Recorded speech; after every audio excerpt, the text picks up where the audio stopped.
হায়াত পিতা আলী আজম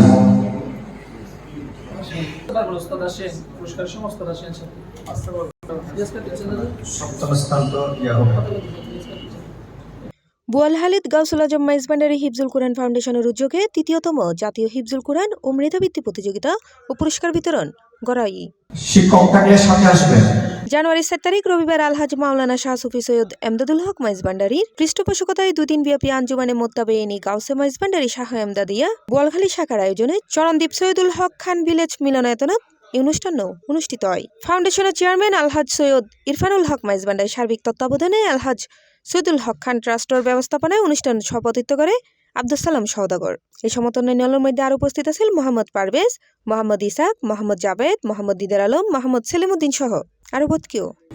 আগামীতে আমরা যাতে আপনাদের আরো বেশি উপস্থিতি কামনা করি। 15 জানুয়ারি অনুষ্ঠিত ফাইনাল রাউন্ডে অংশগ্রহণের জন্য সুযোগ করে দিচ্ছি। এছাড়াও অনুষ্ঠানত বিভিন্ন বিভাগের হাফেজ এবং স্থানীয় আলেম উলামাল উপস্থিত আছে। C+ TV Chittagong.